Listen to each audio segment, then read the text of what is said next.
오빠, 제가 죄인입니다. 다른 남자를 사랑하게 되었어요. 말수는 편지를 듣다가 그만 바닥에 주저앉았습니다. 아이고, 내 딸이 어쩌다 이런. 손이 덜덜 떨리며 소리내어 울기 시작했어요. 오늘 사연 시작하기 전에 무료 버튼인 구독과 좋아요를 꼭 눌러주세요. 그러면 여러분들께 좋은 일이 생길 거예요. 1999년 전라북도 깊은 산골 마을, 아침 안개가 천천히 걷히는 시간이었습니다. 한말수는 80살의 나이에도 새벽 5시에 일어나 마당을 쓸고 있었습니다. 죽은 잎사귀들이 바스락거리며 빗자루에 모였죠. 이 소리만이 적막한 산골 마을의 정적을 깨뜨리는 유일한 소음이었습니다. 말순의 집은 마을 끝자락 언덕배기에 자리하고 있었습니다. 슬레이트 지붕에 시멘트 벽돌로 지은 소담한 집이었죠. 한때는 웃음소리가 끊이지 않던 따뜻한 보금자리였습니다. 외딸 정희가 시집가기 전까지만 해도 말입니다. 정희는 말순에게 유일한 혈육이었습니다. 남편을 40에 여의고 혼자 키운 소중한 딸이었죠. 키가 작고 눈이 또렷한 정희는 어려서부터 엄마를 많이 도왔습니다. 남의 집 빨래를 받아다 하는 말순 옆에서 빨래를 개고 밭일할 때는 물동이를 나르곤 했거든요. 엄마, 내가 크면 많이 벌어서 엄마 고생 안 시킬게요. 어린 정희가 했던 말이 아직도 귓가에 맴돌았습니다. 그 정희가 27살 되던 해 도연이라는 남자를 만나 결혼하게 되었죠. 도연은 이웃마을 출신으로 농협에서 일하는 성실한 청년이었습니다. 키가 크고 과묵한 성격이었지만 정희를 대하는 모습을 보면 진심으로 사랑하고 있다는 게 눈에 보였죠. 말순도 마음에 들어했습니다. 저 사람이라면 우리 정희 잘 살게 해줄 것 같구나 하면서 말입니다. 결혼식은 소박하게 치렀습니다. 마을 회관에서 간단한 피로연만 했죠. 하객도 많지 않았습니다. 도연 쪽 가족은 부모님도 일찍 돌아가시고 형제자매도 없다고 했거든요. 그래도 정희는 행복해 보였습니다. 하얀 한복을 입고 수줍게 웃는 모습이 그렇게 예뻤죠. 엄마, 신혼여행 다녀와서 자주자주 올게요.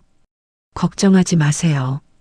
정희가 말순의 손을 꼭 잡으며 말했습니다. 그게 딸과 나눈 마지막 대화였죠. 그로부터 20해가 흘렀습니다. 그 정희와 도연이 신혼여행에서 돌아오지 않은 지 벌써 20년째입니다. 처음 며칠간은 말순도 별 생각 없었습니다. 신혼부부가 여행을 좀 길게 갈 수도 있다고 생각했거든요. 하지만 일주일, 보름, 한 달이 지나도 연락이 없자 불안해지기 시작했죠. 경찰서에 신고도 했습니다. 하지만 별다른 소득이 없었죠. 성인이니까 며칠 더 기다려 보시죠라는 말만 들었습니다. 한 달 후에야 수색에 나섰지만 그때는 이미 늦었죠. 어떤 단서도 찾을 수 없었습니다. 마을 사람들은 처음 몇 년간은 말순을 위로해줬습니다. 금방 소식 올 거예요. 요즘 젊은 사람들이 그렇잖아요. 연락 한 번 안 하고 하면서 말입니다. 하지만 시간이 흐를수록 사람들의 태도는 달라져 갔습니다. 동정 어린 시선이 점점 의심과 추측으로 바뀌어 갔죠. 부부가 빚 때문에 야반도주했다더라. 장터에서 들려오는 소문이었습니다. 말순이 지나가면 사람들은 수군대기 시작했죠. 그러게 말이야, 멀쩡한 사람이 신혼여행 간다고 나가서 20년째 소식이 없다는 게 말이 되냐고? 아무래도 돈 문제가 있었나 보다. 그래서 못 돌아오는 거지. 이런 말들이 말순의 귀에 들려왔습니다. 하지만 말순은 그런 소문들을 믿고 싶지 않았습니다. 자신의 딸이 그런 아이가 아니라는 걸 누구보다 잘 알고 있었거든요. 정희는 어릴 때부터 남의 돈 한 푼이라도 함부로 쓰는 법이 없었습니다. 오히려 엄마가 힘들어할까봐 자신이 갖고 싶은 것도 참곤 했죠. 엄마, 우리 가난하죠? 어린 정희가 물으면 말수는 가난하지 않다. 그냥 검소하게 사는 거다라고 답했습니다. 그러면 정희는 고개를 끄덕이며 네, 검소하게 살아요라고 말했죠. 그런 정희가 남의 돈에 손을 댔을 리 없었습니다. 말수는 그것만은 확신했습니다. 하지만 그렇다면 대체 왜 소식이 없는 걸까요? 살아있다면 분명 연락이라도 했을 텐데 말입니다. 살아있다면 돌아올 것이고 죽었다면 흔적이라도 남았어야지. 대체 왜 아무 소식이 없는 거냐? 말수는 이 생각을 하루에도 수십 번씩 반복했습니다. 마치 주문처럼 중얼거리곤 했죠. 저녁 무렵 말수는 정희의 방으로 들어갔습니다. 이 방은 정희가 떠난 후 그대로 보존되어 있었습니다. 정희가 신혼여행 떠나기 전 입었던 옷들이 옷장에 그대로 걸려 있고 화장대 위에는 립스틱과 화장품들이 그날 그 자리에 그대로 있었죠. 심지어 베개 위에 놓인 머리끈까지도 정희가 마지막에 풀어놓은 그 모습 그대로였습니다. 말수는 정희의 베개를 가슴에 안고 앉았습니다.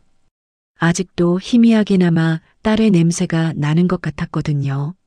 정희야, 엄마가 뭘 잘못했니? 엄마한테 말 못할 일이라도 있었니? 말순의 목소리는 떨렸습니다. 밤이 깊어갈수록 말순의 마음은 더욱 무거워졌습니다. 마을 사람들의 수군거림이 귓가에 맴돌았죠. 빚 때문에 도망갔다. 계획적으로 사라진 거다. 어머니한테도 말 안 하고 갔다는 게 이상하다 같은 말들이었습니다. 말수는 그런 소문들을 부정하면서도 한편으론 자꾸만 의심이 생겼습니다. 정말 정희가 자신에게 숨긴 일이 있었던 걸까요? 도연이 빚이라도 있었던 걸까요? 그래서 둘이 함께 도망친 걸까요? 아니야, 그럴 리 없어. 말수는 고개를 저으며 중얼거렸습니다. 하지만 의심의 씨앗은 한번 심어지면 쉽게 사라지지 않는 법입니다. 특히 20년이라는 긴 시간 동안 아무 소식이 없을 때는 더욱 그랬죠. 말수는 마당에 나와 밤하늘을 올려다봤습니다. 맑은 산골 하늘에는 별들이 총총히 박혀 있었죠. 정희야, 너 어디 있느냐? 엄마가 얼마나 기다리고 있는지 아니? 말순의 목소리는 산골 바람에 실려 멀리 퍼져갔습니다. 그날 밤 말순은 또다시 똑같은 꿈을 꾸었습니다. 정희가 하얀 원피스를 입고 웃으며 뛰어오는 꿈이었죠. 엄마, 저 왔어요. 하며 달려오는데 막상 안으려고 하면 연기처럼 사라져버리는 꿈이었습니다. 말수는 꿈에서 깨어나 베개가 눈물로 젖어 있음을 발견했습니다. 20년이라는 세월이 흘렀지만 말순에게는 어제 일처럼 생생했습니다. 딸을 향한 그리움과 걱정은 시간이 갈수록 더 깊어만 갔죠. 마을 사람들의 시선은 차가워졌고 소문은 더욱 험악해졌지만 말수는 포기할 수 없었습니다. 살아있는 한 딸을 기다리겠다는 마음뿐이었거든요. 새벽이 되어 닭이 울기 시작했습니다. 말수는 다시 일어나 마당을 쓸기 시작했죠. 똑같은 하루가 또 시작되는 것입니다. 하지만 말수는 알지 못했습니다. 오늘이 20년간의 침묵이 깨지는 날이 될 거라는 걸 말입니다. 그날도 평소와 다를 바 없는 하루가 시작될 줄 알았습니다. 말수는 아침 일찍 일어나 밭으로 향했죠. 가을 거지를 앞둔 배추밭에서는 할 일이 많았거든요. 배추 한 포기 한 포기를 살펴보며 벌레가 먹은 잎들을 떼어내고 있는데 멀리서 우체부 박 씨가 자전거를 타고 오는 게 보였습니다. 말순 할매, 우편물 왔어요. 박 씨가 흔들어대는 손에는 노란 봉투가 하나 들려 있었죠. 말순은 고개를 갸웃했습니다. 요즘 같은 세상에 편지가 올 일이 있나 싶었거든요. 게다가 자신에게 편지를 보낼 사람이라곤 정희뿐이었는데 정희는 20년째 연락이 없지 않습니까? 어디서 온 편지요? 말순이 물었습니다. 박 씨는 봉투를 뒤집어 보더니 고개를 저었죠. 발신인이 안 적혀 있네요. 그런데 우표를 보니까 이거 교도소에서 온 것 같은데요. 교도소라는 말에 말순의 가슴이 철렁 내려앉았습니다. 혹시 정이나 도연에게 무슨 일이라도 생긴 건 아닐까 하는 생각이 스쳤거든요. 하지만 한편으론 기대감도 솟아났습니다.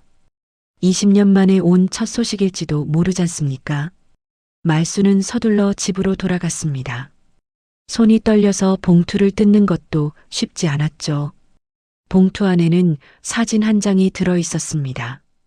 오래된 사진이었지만 선명했습니다. 그런데 사진을 본 순간 말순은 숨이 멎는 줄 알았습니다. 사진 속에는 정희와 도연이 있었습니다. 신혼 당시의 모습이었죠. 정희는 하얀 원피스를 입고 있었고 도연은 정장 차림이었습니다. 결혼식 때와 비슷한 옷차림이었죠. 하지만 이상한 점이 있었습니다. 정희와 도연 사이에 낯선 남자가 서 있었던 것입니다. 그 남자는 30살 정도로 보였습니다. 키가 크고 단정한 모습이었죠. 그런데 그 남자가 정희의 손을 꼭 잡고 있었습니다. 정희는 그 남자를 바라보며 미소를 짓고 있었고요. 도연은 옆에 서 있었지만 표정이 어둡고 무거워 보였습니다. 이게 뭐지? 말순은 사진을 이리저리 들여다봤습니다. 언제 찍힌 사진일까요? 정희가 결혼하기 전에 찍힌 건가요? 아니면 결혼 후에 찍힌 건가요? 그리고 저 남자는 누구일까요? 말순은 사진을 뒤집어 봤습니다. 뒷면에는 연필로 희미하게 날짜가 적혀 있었죠. 1979년 6월 15일이라고 되어 있었습니다. 정희와 도연이 결혼한 지 한 달 후의 날짜였습니다. 그러니까 신혼여행 중에 찍힌 사진이라는 말이죠. 하지만 더 충격적인 것은 따로 있었습니다. 봉투 안쪽을 살펴보니 펜으로 짧게 적힌 글씨가 있었던 것입니다. 글씨체는 거칠었지만 또렷했죠. 진실은 감옥에 묻혀 있다. 말순은 그 한 줄을 몇 번이고 읽어봤습니다. 진실은 감옥에 묻혀 있다니 무슨 말일까요? 정희와 도연에게 무슨 일이 있었던 걸까요? 그리고 이 사진을 왜 지금에서야 보낸 걸까요? 말순은 손이 덜덜 떨렸습니다. 20년 동안 기다렸던 소식이 이런 식으로 올 줄은 꿈에도 몰랐거든요. 사진 속 정희는 분명 행복해 보였습니다. 하지만 낯선 남자의 손을 잡고 있는 모습이 어딘지 어색했죠. 그리고 도연의 표정은 마치 무언가를 포기한 사람처럼 보였습니다. 말순은 사진을 가슴에 꼭 안고 주저앉았습니다. 정희야, 엄마한테 숨긴 게 있었니? 엄마가 몰랐던 일이 있었던 거니? 눈물이 뺨을 타고 흘러내렸습니다. 기다림의 세월이 힘들었지만 이런 의문투성이 소식을 받는 것도 견디기 어려웠죠. 그날 저녁 말순은 마을 이장 댁을 찾아갔습니다. 이장은 말순과 동갑내기로 오랫동안 이웃에서 살아온 사람이었죠. 이장님, 이 사진 좀 봐주세요. 말순이 사진을 내밀었습니다. 이장은 안경을 쓰고 사진을 자세히 들여다봤습니다. 이거 정희 아니여. 그런데 이 남자는 누구고? 이장도 사진 속 낯선 남자를 보며 고개를 갸웃했죠. 그게 문제예요. 전주 교도소에서 이 사진이 왔거든요. 그런데 진실은 감옥에 묻혀 있다는 말과 함께요. 말순의 목소리는 떨렸습니다. 이장은 심각한 표정으로 고개를 끄덕였습니다. 교도소에서 왔다고요? 그럼 정희나 도연이 무슨 일에 연루된 건가요? 이장도 당황스러워했죠. 모르겠어요. 정말 모르겠어요. 20년 만에 온 소식이 이런 거라니. 말순은 울먹이기 시작했습니다. 이장은 한참 생각하더니 말했습니다. 말순이, 이거 그냥 넘기지 말고 교도소에 한번 가보는 게 어때요? 뭔가 알 수 있을지도 모르잖아요. 교도소라는 곳을 가본 적이 없는 말순에게는 두려운 제안이었습니다. 하지만 딸의 행방을 알 수 있는 유일한 단서였죠. 그래요, 가봐야겠어요. 이런 사진을 누가 왜 보냈는지라도 알아야죠. 그날 밤 말수는 잠을 이룰 수 없었습니다. 사진 속 정희의 모습이 자꾸만 눈에 밟혔거든요. 특히 낯선 남자와 손을 잡고 있는 모습이 마음에 걸렸습니다. 정희가 그렇게 다른 남자와 친밀하게 지낼 사람은 아니었는데 말입니다. 새벽이 되어서야 말수는 결심을 굳혔습니다. 내일 당장 전주 교도소로 가보겠다고 말이죠. 20년간의 기다림을 끝낼 답이 거기에 있을지도 모르니까요. 하지만 말수는 아직 몰랐습니다. 그 답이 자신이 상상했던 것보다 훨씬 충격적일 거라는 걸 말입니다. 다음 날 아침 말수는 평생 입어보지 않던 검정 정장을 꺼내 입었습니다. 정의 결혼식 때 맞춘 옷이었죠. 20년 만에 꺼낸 옷은 좀 작아졌지만 그래도 단정해 보였습니다. 교도소라는 곳에 갈 때는 제대로 차려입고 가야 한다고 생각했거든요. 전주까지 가는 길은 멀었습니다. 마을에서 시내버스를 타고 읍내로 나가서 거기서 다시 시외버스를 갈아타야 했죠. 평소 같으면 어지러울 법한 긴 여행이었지만 말수는 전혀 피곤하지 않았습니다. 딸의 소식을 알 수 있다는 기대감 때문이었죠. 전주 교도소는 생각보다 큰 건물이었습니다. 회색 콘크리트 벽과 높은 철조망이 위압적으로 느껴졌죠. 말수는 잠깐 주춤했습니다. 이런 곳에 정이나 도연이 있었다는 게 믿어지지 않았거든요. 어떻게 오셨습니까? 접수 창구에 젊은 직원이 물었습니다. 말수는 떨리는 손으로 사진을 꺼냈죠. 이 사진이 여기서 왔는데요. 제 딸과 사위에 대해서 알고 싶어서 왔습니다. 직원은 사진을 받아보더니 고개를 갸웃했습니다. 할머니, 이 사진만으로는 확인하기 어려워요. 성함이라도 알려주셔야. 말수는 정희와 도연의 이름을 알려줬습니다. 직원은 컴퓨터를 두드리기 시작했죠. 김도현. 직원이 중얼거리며 화면을 들여다봤습니다. 잠시 후 직원의 표정이 굳어졌죠. 할머니, 잠깐만 기다려주세요. 담당자를 불러드릴게요. 곧 중년의 교도관이 나타났습니다. 그는 말순을 별도의 상담실로 안내했죠. 할머니 성함이 어떻게 되시나요? 한말순입니다. 김도영과는 어떤 관계세요? 제 사위입니다. 교도관은 파일을 뒤적이더니 조심스럽게 입을 열었습니다. 할머니, 김도연 씨에 대한 기록이 있긴 합니다만 좀 복잡한 사안이에요. 말순의 심장이 빨리 뛰기 시작했죠. 사위에게 무슨 일이 있었나요? 말순의 목소리는 간절했습니다. 교도관은 한숨을 쉬며 파일을 펼쳤죠. 김도연 씨는 1979년 7월 15일 폭행치사 미수 혐의로 입소했습니다. 그리고 2005년에 옥중에서 병사하셨어요. 말수는 귀를 의심했습니다. 폭행치사 미수라니요? 그 순한 도연이 사람을 때렸다고요? 그것도 죽일 뻔했다고요? 그게 무슨...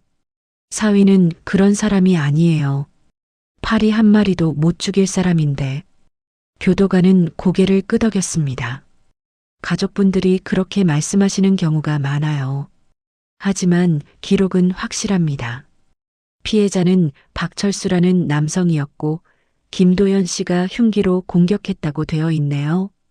말수는 머리가 멍해졌습니다. 그런데 갑자기 이상한 점이 떠올랐죠. 잠깐만요. 사위가 수감된 날짜가 언제라고 하셨나요? 1979년 7월 15일입니다. 그런데 사위와 제 딸이 신혼여행을 떠난 게 6월 20일이었어요. 그럼 교도관도 파일을 다시 확인해 봤습니다. 아, 그러네요. 그럼 김도연 씨가 사라진 게 아니라 범죄를 저지르고 체포된 거였네요. 말수는 현기증이 났습니다. 그럼 도연이 사라진 게 아니라 잡혀 있었던 거였습니까? 그럼 그럼 제 딸은 어디 갔나요? 정희는 어떻게 된 거예요? 말순의 목소리는 절망적이었습니다. 교도관은 파일을 뒤적이더니 고개를 저었죠. 죄송하지만 부인 관련 기록은 여기 없어요. 당시 수사 기록을 봐야 알 수 있을 것 같은데. 말수는 무너져 내릴 것 같았습니다. 20년 동안 딸과 사위가 함께 어딘가로 떠났다고 생각했는데 실상은 전혀 달랐던 것입니다. 도연은 감옥에 있었고 정희는 혼자 어디론가 사라진 것이었죠. 기록실에서 더 자세한 내용을 확인해 보실 수 있어요. 교도관이 말순을 기록실로 안내했습니다. 기록실 담당자는 나이든 여직원이었는데 말순의 사정을 듣더니 친절하게 도와주겠다고 했죠. 김도현. 1979년 입소. 여기 있네요. 담당자가 두꺼운 파일을 꺼냈습니다. 파일 안에는 당시 신문기사 스크랩도 함께 들어 있었죠. 말순은 떨리는 손으로 신문을 펼쳤습니다. 신혼 남편, 아내 불륜 상대 살해 미수 기사 제목이 말순의 눈에 들어왔습니다. 기사 내용을 읽어내려가니 더욱 충격적이었죠. 도연이 정희의 불륜을 알게 되었고 그 상대 남자를 찾아가 흉기로 공격했다는 내용이었습니다. 하지만 이상한 점이 있었습니다. 기사 어디에도 정희의 이름이 나오지 않았던 것입니다. 그저 피의자의 아내라고만 표현되어 있었죠. 마치 누군가 의도적으로 정희의 신원을 숨긴 것 같았습니다. 담당자님, 이 기사에 제 딸 이름이 안 나와 있는데 보통 이런 경우에도 이름을 안 쓰나요? 말순이 물었습니다. 담당자는 기록을 뒤적이더니 고개를 저었죠. 아니에요. 보통은 다 나와요. 이상하네요. 말순은 기사를 다시 읽어봤습니다. 도연이 박철수라는 남자를 칼로 찔렀지만 다행히 목숨은 건졌다고 되어 있었죠. 그리고 도연은 바로 체포되어 교도소로 보내졌다고 했습니다. 그런데 정희는 어디로 간 걸까요? 혹시 당시 면회 기록 같은 것도 볼 수 있나요? 말순이 간절한 목소리로 물었습니다. 담당자는 컴퓨터를 확인해 보더니 고개를 저었죠. 김도연 씨는 입소 후 단 한 번도 면회를 받지 않으셨어요. 가족들도 친구들도 아무도 오지 않았다고 되어 있네요. 말순은 가슴이 미어지는 듯 했습니다. 도연이 20년 넘게 감옥에서 혼자 지내다가 죽었다니요. 그것도 아무도 찾아오지 않은 채 말입니다. 그럼 사위가 죽을 때도 아무도 없었다는 말인가요? 네, 안타깝게도 그렇습니다. 병원에서 혼자 임종을 맞이했어요. 담당자의 목소리도 안타까워 보였습니다. 말순은 파일을 덮고 깊은 한숨을 쉬었습니다. 20년 동안 궁금했던 것들이 하나씩 밝혀지고 있었지만 알면 알수록 더 큰 의문만 생겼습니다. 도연은 왜 정희를 배신한 남자를 죽이려 했을까요? 그리고 정희는 정말 다른 남자와 도망친 걸까요? 할머니, 이 사진을 누가 보냈는지는 확인하기 어려워요. 하지만 분명한 건 김도연 씨와 관련 있는 누군가가 보낸 것 같아요. 담당자가 말했습니다. 말순은 사진을 다시 꺼내봤습니다. 사진 속 낯선 남자, 그가 바로 도연이 죽이려 했던 박철수일까요? 그리고 정희는 정말 그 남자와 함께 도망친 걸까요? 정희야, 엄마가 너를 잘못 키웠니? 말순은 속으로 중얼거렸습니다. 하지만 동시에 또 다른 의문이 들었죠. 도연은 정말 나쁜 사람이었을까요? 아니면 사랑하는 아내를 지키려다 그런 일을 저지른 걸까요? 교도소를 나서며 말순은 결심했습니다. 이 사건의 진실을 끝까지 파헤치겠다고 말이죠. 딸이 어디에 있는지, 무슨 일이 있었는지 반드시 알아내겠다고 다짐했습니다. 교도소에서 돌아온 말순은 며칠 동안 아무 말도 하지 못했습니다. 도연이 감옥에서 죽었다는 사실과 정희가 다른 남자와 관계를 맺었다는 사실이 머릿속에서 맴돌았거든요. 하지만 여전히 풀리지 않는 의문이 너무 많았습니다. 그러던 어느 날 저녁 말수는 마을 어귀에서 홀로 담배를 피우고 있는 김봉수 노인을 발견했습니다. 김봉수는 40년 넘게 이 마을에서 살아온 토박이었죠. 평소에는 말수가 적었지만 마을 일들을 세세히 기억하고 있는 사람이었습니다.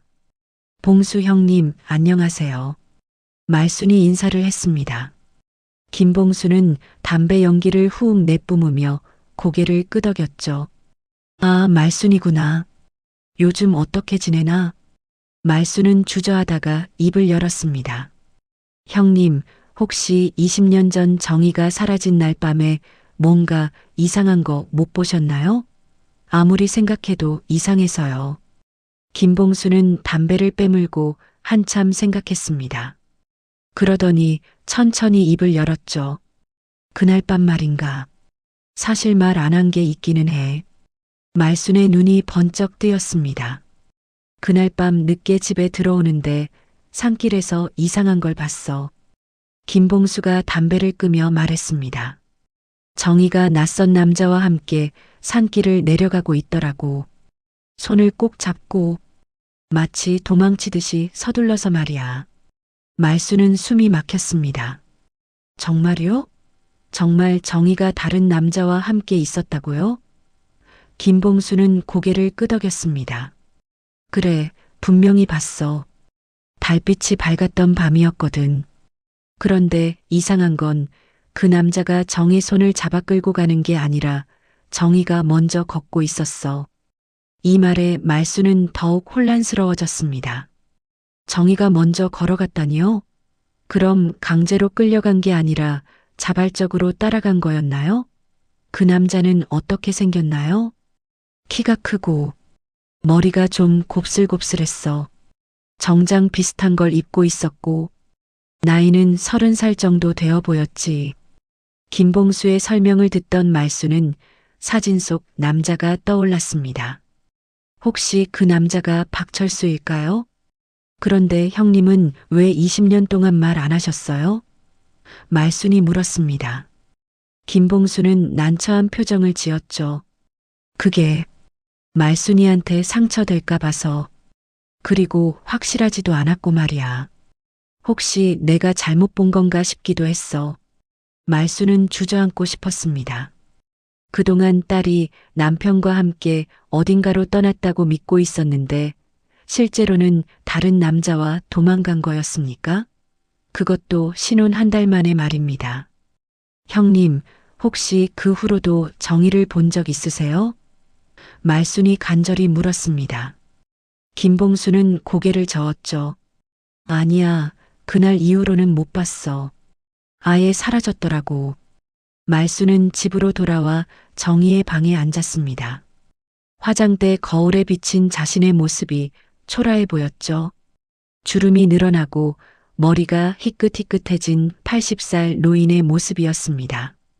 20년이라는 세월 동안 딸을 기다리며 늙어버린 자신의 모습이었죠. 정희야, 너 정말 그런 짓을 한 거니? 말수는 정희의 베개를 안고 울었습니다. 신혼 한 달 만에 남편을 배신하고 다른 남자와 도망갔다니 믿고 싶지 않았지만 증거들이 점점 가쪽으로 가리키고 있었거든요. 하지만 말수는 여전히 이해할 수 없었습니다. 정희가 도연을 싫어한다거나 불만이 있다는 식으로 말한 적이 없었거든요. 오히려 도연을 좋은 사람이라고 했고 결혼을 앞두고 행복해했는데 말입니다. 그날 밤 말수는 정희의 일기장을 꺼내봤습니다.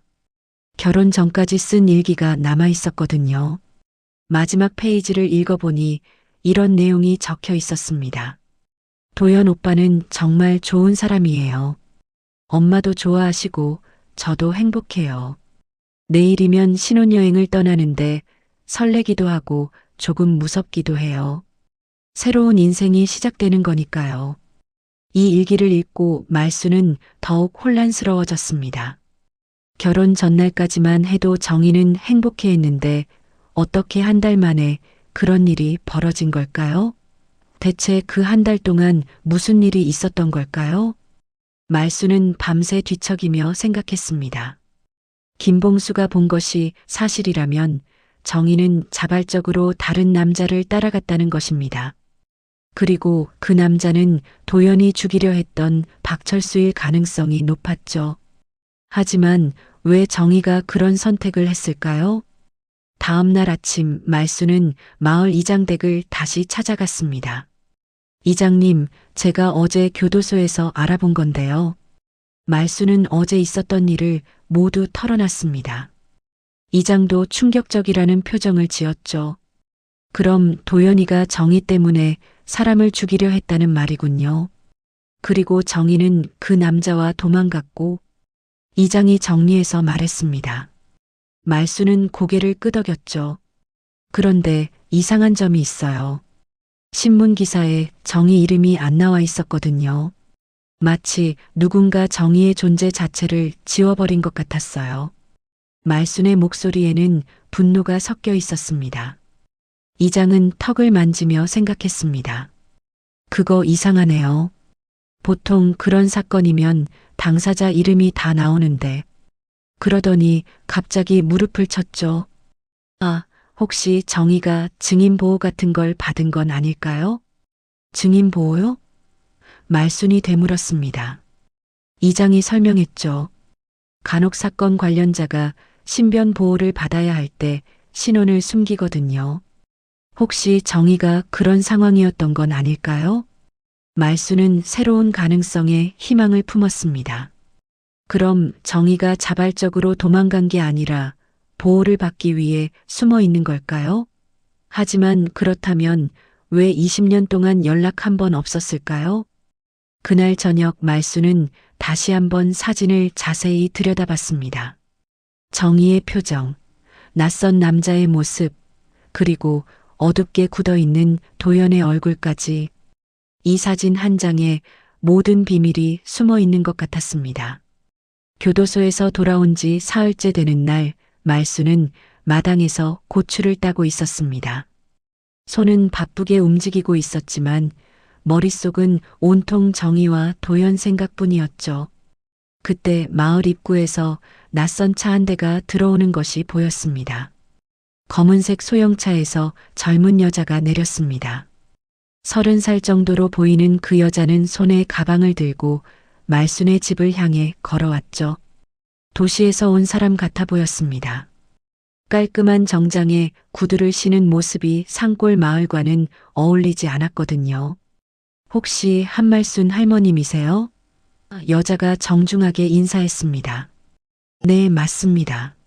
누구시죠? 말순이 되물었습니다.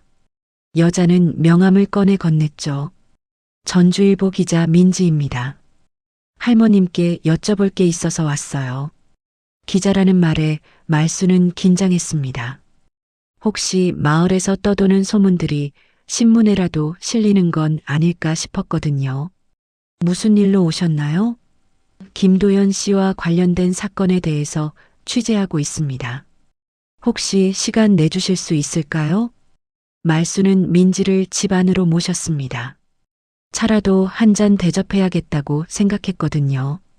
민지는 거실에 앉아 주변을 둘러봤습니다. 오래된 가구들과 벽에 걸린 정희의 사진이 눈에 들어왔죠. 할머님, 사실 저도 이 사건을 우연히 알게 되었어요. 민지가 가방에서 서류 몇 장을 꺼냈습니다. 검찰청에서 공개한 과거 사건 기록들을 정리하다가 발견한 건데 이상한 점들이 너무 많아서요. 민지는 서류를 말순 앞에 펼쳐놓았습니다. 말순은 안경을 쓰고 서류를 들여다봤죠. 하지만 어려운 법률 용어들이 빼곡히 적혀 있어서 이해하기 어려웠습니다. 제가 설명해 드릴게요. 민지가 서류를 가리키며 말했습니다. 김도연 씨는 1979년 7월 15일 박철수 씨를 흉기로 공격한 혐의로 체포되었습니다. 그런데 여기에 충격적인 내용이 나와 있어요. 민지는 서류의 한 부분을 손가락으로 짚었습니다. 도연 씨가 박철수 씨를 공격한 이유가 나와 있어요. 바로 아내의 간통 때문이었다고 되어 있습니다. 도연 씨는 아내 정희 씨가 박철수 씨와 불륜 관계에 있다는 것을 알게 되었고, 이에 격분해서 박철수 씨를 찾아가 살해하려 했다는 거예요. 말수는 가슴이 무너져 내리는 것 같았습니다. 그게 정말 기록에 나와 있나요? 목소리가 떨렸습니다. 민지는 조심스럽게 고개를 끄덕였죠. 네, 여기 조서에 명시되어 있어요. 하지만 더 이상한 점이 있어요. 민지가 다른 서류를 펼쳤습니다. 재판 기록을 보면 정희 씨의 이름이 단 한 번도 나오지 않아요. 그냥 피고인의 처라고만 되어 있어요. 이건 정말 이상한 일이에요. 무슨 말이에요? 말순이 되물었습니다. 민지가 설명했죠. 보통 이런 사건에서는 관련된 모든 사람의 신원이 기록에 남아요. 특히 불륜의 당사자라면 더욱 그렇죠. 그런데 정희 씨만 마치 존재하지 않는 사람처럼 처리되어 있어요. 말수는 서류들을 다시 살펴봤습니다. 정말로 정희의 이름은 어디에도 없었습니다. 마치 누군가가 의도적으로 정희의 존재를 지워버린 것 같았죠. 왜 이런 일이 생긴 거죠? 그걸 알아보려고 왔어요. 민지가 말했습니다. 할머님께서 아시는 것 중에 단서가 될 만한 게 있을까요? 정희 씨가 결혼 후에 이상한 행동을 보인다거나. 말수는 고개를 저었습니다. 정희는 결혼 전까지만 해도 정상이었어요. 도연 씨를 좋아했고 행복해했거든요. 그러더니 갑자기 생각난 게 있었죠. 그런데 신혼여행 떠나기 전날 밤에 좀 이상했어요. 어떻게 이상했나요? 민지가 관심을 보였습니다. 말수는 그날 밤을 떠올렸죠. 정희가 밤늦게까지 앉았어요. 방에서 뭔가를 정리하고 있더라고. 그리고 아침에 일어나 보니까 편지를 몇 통 태운 흔적이 있었어요. 편지요? 민지의 눈이 번뜩였습니다. 어떤 편지였을까요? 모르겠어요. 그냥 제가 남아 있었을 뿐이에요. 정희한테 물어볼까 했는데 그날 바로 신혼여행을 떠났거든요. 민지는 수첩에 뭔가를 적었습니다. 할머님, 혹시 정희 씨가 결혼 전에 다른 남자친구가 있었나요? 말수는 잠깐 생각했습니다. 글쎄요. 20살 때쯤 서울에서 일하는 남자와 편지를 주고받은 적은 있어요. 하지만 오래 지속되지는 않았죠. 그 남자에 대해서 더 자세히 아시는 게 있나요? 민지가 물었습니다. 말수는 고개를 저었죠. 이름도 모르고 얼굴도 못 봤어요. 정희가 별로 말하려 하지 않았거든요. 그냥 직장 동료 소개로 만났다고만 했어요. 민지는 더 많은 질문을 했습니다. 정희의 성격, 교우관계, 결혼 과정 등에 대해서 말이죠. 말수는 기억나는 대로 대답했지만 딸의 비밀스러운 면에 대해서는 정말 아는 게 없었습니다. 할머님, 제가 더 조사해보고 다시 연락드릴게요. 민지가 일어나며 말했습니다. 혹시 새로운 정보가 나오면 꼭 알려드리겠어요. 말수는 고마우면서도 불안했습니다. 더 충격적인 사실들이 나올까봐 두려웠거든요. 민지가 떠난 후 말수는 혼자 앉아 생각했습니다. 지금까지 알게 된 사실들을 정리해보면 이렇습니다. 도연은 정희의 불륜을 알고 상대 남자를 공격했다가 감옥에 갔고 정희는 그 남자와 함께 사라졌다는 것이었죠. 하지만 여전히 의문점이 많았습니다. 정희의 신원이 왜 의도적으로 숨겨졌을까요? 그리고 20년이 지난 지금에서야 왜 누군가 이 사진을 보낸 걸까요? 도대체 누가 무슨 목적으로 보낸 걸까요? 정희야, 엄마한테 정말 숨긴 게 있었구나. 말수는 중얼거렸습니다.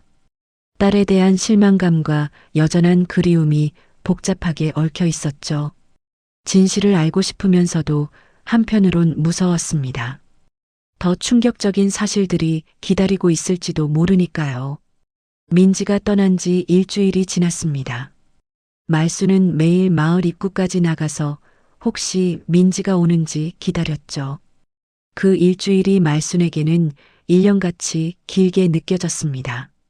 새로운 소식을 기다리는 마음과 더 충격적인 진실이 밝혀질지도 모른다는 두려움이 교차했거든요. 드디어 민지가 다시 나타났습니다. 하지만 이번에는 표정이 무거워 보였죠. 가방도 지난번보다 더 무거워 보였습니다. 분명 새로운 자료들을 가져온 것 같았어요. 할머님, 안녕하세요. 민지가 인사했지만 목소리에 긴장감이 서려 있었습니다. 말수는 서둘러 민지를 집 안으로 모셨죠. 어서 들어오세요. 찾아낸 게 있나요? 민지는 거실에 앉아 가방에서 또 다른 서류 뭉치를 꺼냈습니다. 할머님, 이번에 찾은 건 좀 더 충격적이에요. 마음의 준비를 하시고 들어주세요. 말순의 가슴이 두근거렸습니다. 전주 교도소 창고에서 오래된 유품들을 정리하다가 발견한 거예요. 민지가 조심스럽게 말했습니다. 김도현 씨가 옥중에서 보관하고 있던 편지인데요. 정혜 씨가 쓴 편지입니다. 말수는 숨이 막혔습니다. 정희의 편지라니요? 20년 만에 딸의 흔적을 찾은 거였습니까? 정말요? 정희가 쓴 편지가 있다고요? 목소리가 떨렸습니다. 민지는 투명 비닐봉지에 들어있는 편지지를 조심스럽게 꺼냈습니다. 세월이 지나 누렇게 변색되었지만 정희의 깔끔한 글씨체가 분명히 보였죠. 말수는 그 글씨를 보는 순간 눈물이 왈칵 쏟아졌습니다. 읽어드릴까요? 민지가 물었습니다. 말수는 고개를 끄덕였죠. 민지가 편지를 읽기 시작했습니다. 도현 오빠에게 이 편지를 쓰는 것도 부끄럽고 죄스럽습니다.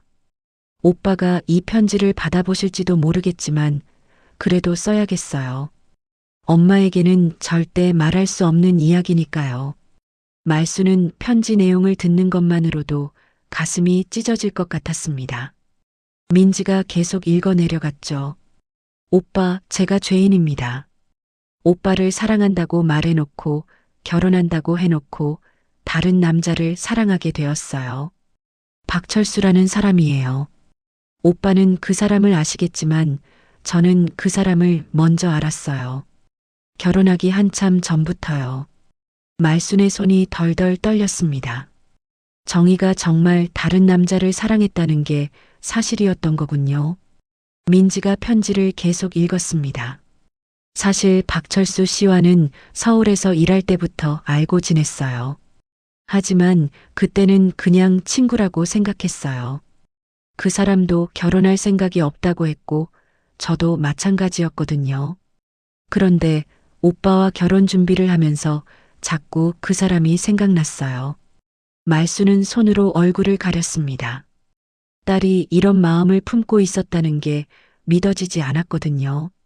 정희는 도영과의 결혼을 앞두고 그렇게 행복해했는데 속으론 다른 생각을 하고 있었던 거군요. 신혼여행지에서 박철수 씨를 우연히 만났어요. 정말 우연이었어요.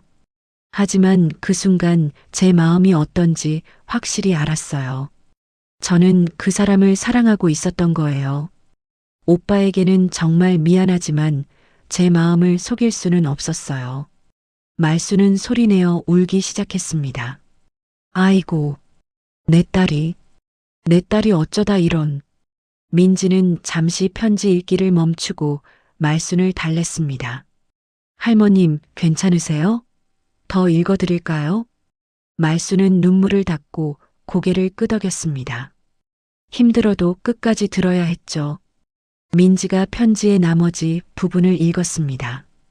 오빠는 저희를 보시고 크게 화를 내셨어요. 당연한 일이죠. 하지만 박철수 씨를 해치려고 하시는 걸 보고 너무 무서웠어요.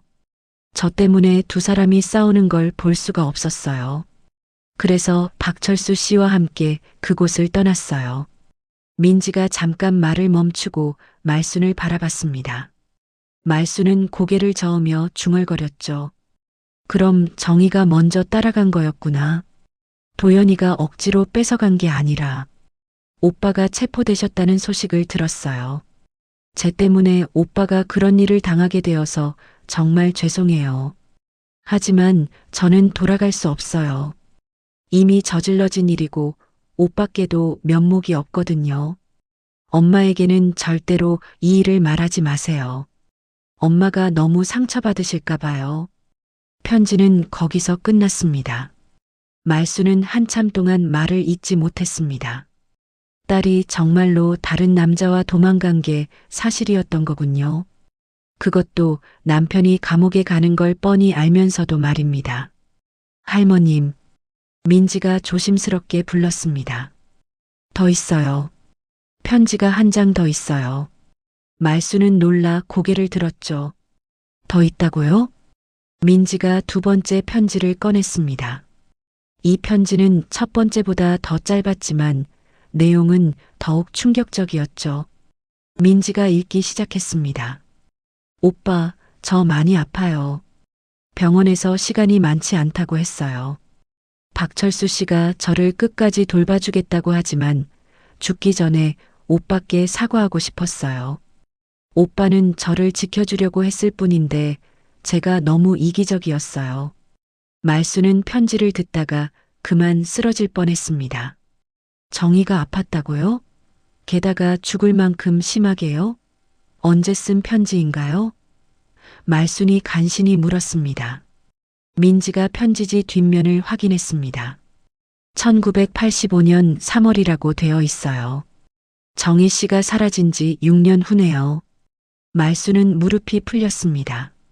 딸이 6년 동안 어딘가에서 병으로 고생하고 있었다는 말이었거든요. 엄마께는 제가 행복하게 잘 살고 있다고 전해주세요. 엄마가 걱정하실까봐 아프다는 말은 할 수 없어요. 오빠가 저 때문에 고생한 것만으로도 충분히 죄스러우니까요. 오빠, 저를 용서해 주세요. 편지가 끝나자 말수는 바닥에 주저앉았습니다. 내 딸이 그렇게 아프면서도 엄마한테 말도 못하고 목이 메어 말이 나오지 않았습니다. 민지도 눈물을 흘렸습니다. 할머님, 정희 씨는 할머님을 정말 사랑했던 것 같아요. 마지막까지도 할머님 걱정을 했으니까요. 하지만 이 위로도 말순의 아픔을 달래주지는 못했습니다. 그럼 정희는 정말 죽은 건가요? 말순이 울먹이며 물었습니다. 민지는 고개를 저었죠. 아직 확실하지 않아요. 더 조사해봐야 알 수 있을 것 같아요. 그날 밤 말수는 정희의 편지들을 가슴에 안고 잠들었습니다. 20년 만에 찾은 딸의 흔적이었지만 그 내용은 너무나 아팠습니다. 딸이 자신을 배신했다는 사실도 충격이었지만 아프면서도 혼자 견뎌야 했다는 사실이 더욱 가슴 아팠죠. 정희의 편지를 발견한 지 보름이 지났습니다. 민지는 그동안 박철수라는 남자의 행방을 쫓고 있었죠. 1979년 도연에게 공격받은 후 그가 어떻게 살았는지 정희와 함께 어디로 갔는지 알아보고 있었습니다. 할머님 찾았어요. 민지가 흥분된 목소리로 말순을 찾아왔습니다. 이번에는 표정이 밝았죠. 박철수 씨를 찾았어요. 아직 살아계셔요. 말수는 가슴이 두근거렸습니다. 드디어 진실을 알 수 있는 걸까요? 어디 계세요? 말순이 간절하게 물었습니다. 전주 시내 한 요양병원에 입원해 계셔요. 중풍으로 누워 계신다고 해요. 하지만 의식은 있다고 하니까 만나볼 수 있을 거예요. 말수는 당장이라도 달려가고 싶었습니다. 하지만 민지가 말렸죠. 할머님, 마음의 준비를 하시고 가세요. 박철수 씨 상태가 많이 안 좋으셔서 말씀을 제대로 못 하실 수도 있어요. 다음 날 말순과 민지는 함께 전주 시내 요양병원으로 향했습니다. 버스 안에서 말순은 계속 손을 비비며 긴장했죠. 20년 동안 궁금했던 모든 것들의 답을 얻을 수 있을 것 같았거든요. 성모 요양병원은 깨끗하고 조용한 곳이었습니다. 간호사의 안내로 3층 병실로 올라갔죠. 박철수 씨는 거의 말씀을 안 하세요. 중풍이 심해서요. 하지만 가끔씩은 또렷하게 말씀하시기도 해요. 간호사가 미리 설명해 줬습니다. 병실 문을 열자 침대에 누워있는 노인이 보였습니다. 70대 후반으로 보이는 박철수는 한쪽이 마비되어 움직이지 못하는 상태였죠. 하지만 눈만은 또렷했습니다. 박철수 씨? 민지가 조심스럽게 불렀습니다. 박철수는 고개를 돌려 방문객들을 바라봤죠. 말순을 보자 박철수의 눈에 놀람이 스쳤습니다. 당신이 정희 어머니군요. 박철수가 힘겹게 말했습니다. 목소리는 떨렸지만 또렷했죠. 말순은 가슴이 뛰었습니다. 이 사람이 정말 정희를 알고 있는 거였어요. 네, 맞습니다. 제 딸 정희를 아시는군요. 말순이 떨리는 목소리로 말했습니다. 박철수는 눈을 감았다가 다시 떴죠. 정희를 많이 사랑했소. 제 딸이 지금 어디 있는지 아세요? 말순이 간절하게 물었습니다. 박철수는 한참 동안 말이 없었습니다. 그러더니 천천히 입을 열었죠. 정희는 오래 살지 못했소. 박철수의 말에 말순은 숨이 멎는 줄 알았습니다. 뭐라고요? 정희가 어떻게 됐다고요? 박철수는 눈물을 흘리기 시작했습니다. 병에 걸렸소. 폐암이었어요. 담배를 피우지도 않았는데 그의 목소리는 점점 작아졌습니다. 언제요? 언제 죽었나요? 말순이 울부짖었습니다. 박철수가 힘겹게 대답했죠. 1987년. 봄이었소. 꽃이 피던 계절이었어. 말순은 바닥에 주저앉았습니다. 정희가 사라진 지 8년 만에 죽었다는 말이었거든요. 그럼 20년 동안 기다린 딸은 이미 이 세상 사람이 아니었던 거였습니까? 정희가 마지막에 뭐라고 했나요? 말순이 울먹이며 물었습니다. 박철수는 고개를 돌려 창밖을 바라봤죠. 엄마 얘기를 많이 했어요. 엄마가 얼마나 자신을 사랑하는지, 엄마에게 얼마나 죄송한지. 박철수가 계속 말했습니다. 정희는 죽기 전에 저에게 부탁했소. 엄마에겐 절대 알리지 말라고 했어요. 엄마가 너무 상처받으실 테니까 그냥 행복하게 살고 있다고 생각하시게 해달라고 했소. 말순은 목이 메었습니다. 딸이 마지막 순간까지도 자신을 걱정했다는 사실이 가슴을 찔렀거든요. 그럼 왜 지금에서야 저에게 말하는 거예요? 박철수는 쓴웃음을 지었습니다. 저도 이제 오래 못 살 것 같소.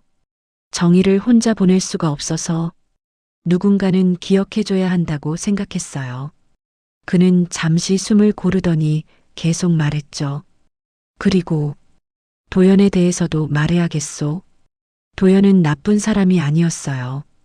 박철수의 목소리에 진정성이 담겨 있었습니다. 도연은 정희를 정말 사랑했소. 그래서 더 화가 났던 거고. 사위가 어떤 사람이었나요? 말순이 물었습니다. 박철수는 힘겹게 고개를 돌려 말순을 바라봤죠. 도연은 억울했소. 저를 죽이려 한 게 아니었어요. 정의를 지키려 했던 거였소. 이 말에 말순과 민지는 깜짝 놀랐습니다. 무슨 말씀이세요? 박철수가 힘들게 설명했습니다. 그날 밤 도연이 저희를 찾아왔을 때 저는 술에 취해 있었어요. 그리고 정희에게 함부로 하려고 했소. 정희가 싫다고 하는데도 말이에요. 말순은 귀를 의심했습니다.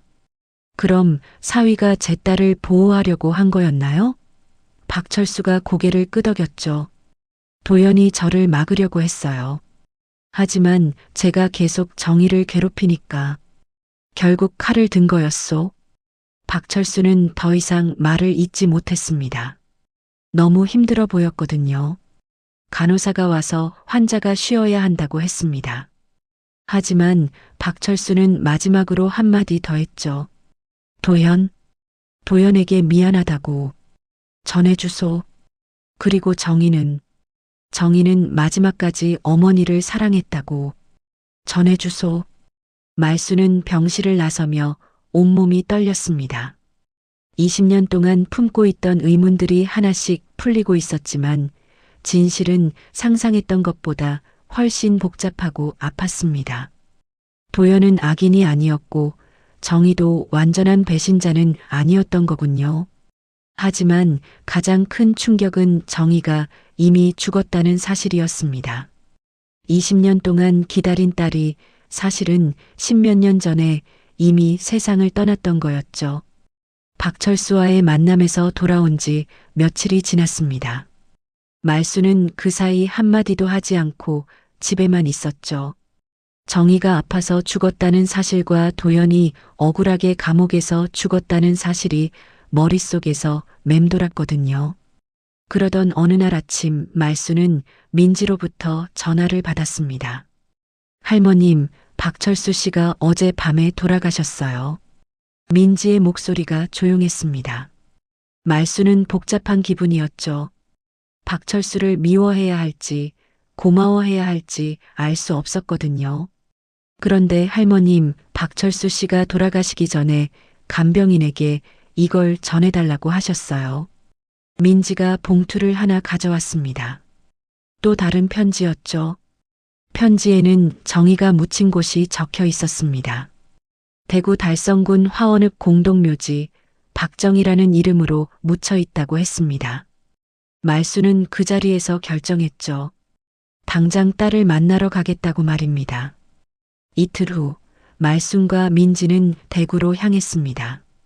기차를 타고 가는 길이 멀었지만 말수는 전혀 힘들지 않았습니다.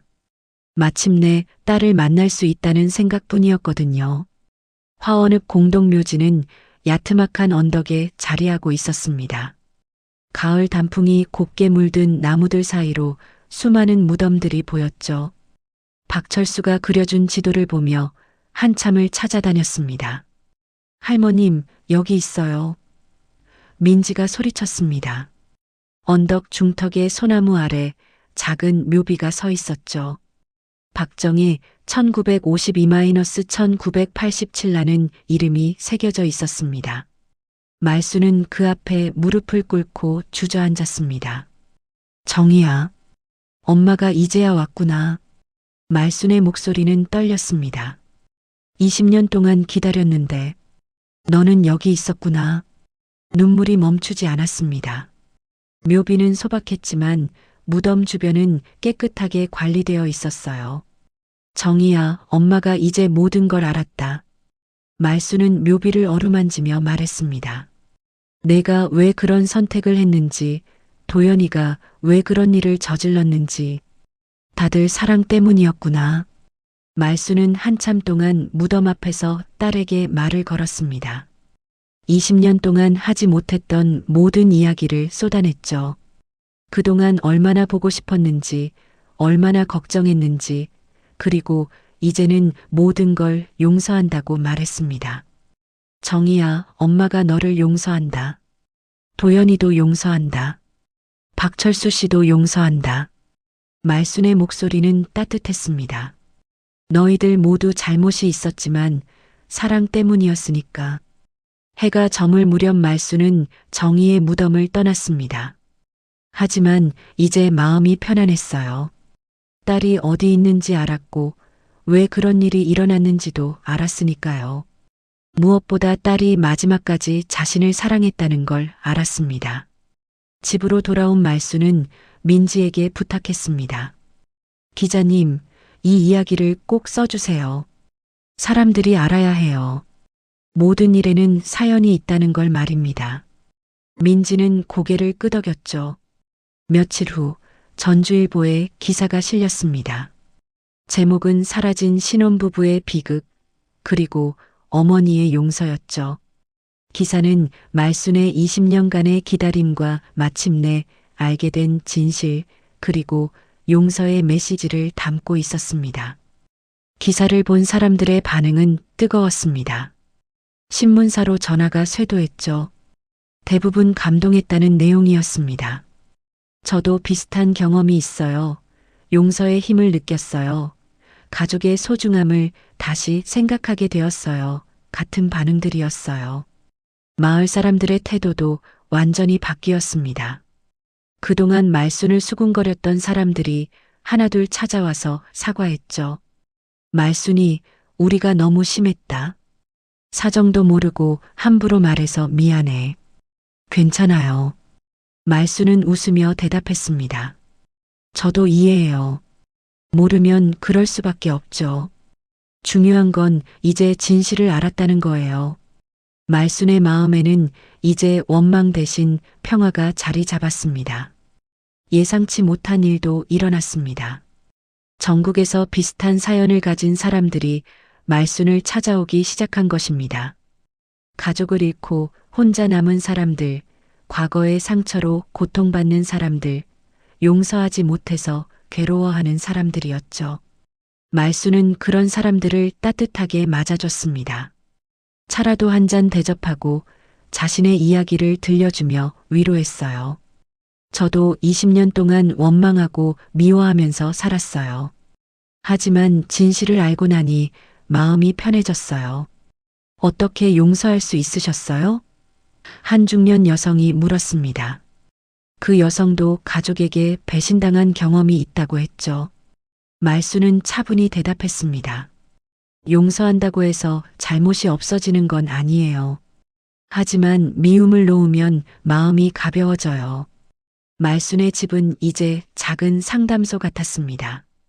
매주 몇 명씩 찾아오는 사람들이 있었고, 말순은 그들의 이야기를 들어주며 조언을 해줬죠. 자신의 경험이 다른 사람들에게 도움이 된다니 보람을 느꼈습니다. 정의의 방은 이제 손님방으로 바뀌었습니다. 멀리서 찾아온 사람들이 하룻밤 머물 수 있도록 했죠. 정의의 물건들은 정리했지만 딸의 사진은 거실에 걸어뒀습니다. 이제는 숨길 이유가 없었거든요. 매주 토요일마다 말순은 대구로 향합니다. 정의의 무덤을 찾아가서 이런저런 이야기를 들려주죠. 마을 소식, 찾아온 손님들 이야기, 그리고 자신이 어떻게 살고 있는지 말해줍니다. 정의야, 엄마가 이제 이해한다. 사랑이라는 게 때로는 사람을 힘들게도 만들지만 그래도 가장 소중한 거구나. 말순의 목소리에는 이제 원망 대신 이해가 담겨 있었습니다. 어느 날 말순은 정의의 무덤에 국화꽃을 바치며 말했습니다. 정의야, 엄마가 깨달은 게 있어. 기다리는 것도 사랑이지만 보내주는 것도 사랑이라는 걸 말이야. 이제 엄마가 너를 보내줄게. 그날 저녁 말순은 정의의 일기장 마지막 페이지에 글을 썼습니다. 내 사랑하는 딸 정의에게 엄마가 너를 이해하고 용서한다. 그리고 사랑한다. 어디서든 행복하렴. 그리고 일기장을 조용히 덮었습니다. 민지의 기사는 여러 신문에 전제되었고 방송에서도 소개되었습니다. 말순의 이야기는 많은 사람들에게 위로와 희망을 주었죠. 특히 가족 문제로 고민하는 사람들에게 큰 울림을 줬습니다. 말순은 이제 평화로웠습니다. 20년간의 기다림과 궁금증이 끝났고 진실도 알았습니다. 비록 딸을 다시 볼 수는 없지만 딸이 어디에 있는지 알게 되었고 딸의 마지막 마음도 이해할 수 있었죠. 이제 됐다. 억울한 넋들은 내가 기억하마. 내 손으로라도 진실을 전하리. 말순은 밭일을 하며 중얼거렸습니다. 그리고 하늘을 올려다보며 조용히 미소 지었죠. 새로운 하루가 시작되었습니다. 말순에게는 이제 과거에 얽매이지 않는 새로운 삶이 펼쳐져 있었어요. 딸에 대한 사랑은 변하지 않았지만 이제는 아픈 사랑이 아니라 따뜻한 추억이 된 것입니다. 그리고 그 사랑으로 다른 사람들을 도와주며 의미 있는 나날들을 보내게 되었죠. 오늘 사연 재미있으셨어요? 여러분의 구독과 좋아요는 저에게 큰 힘이 됩니다. 댓글로도 응원해주세요. 시청해주셔서 감사합니다.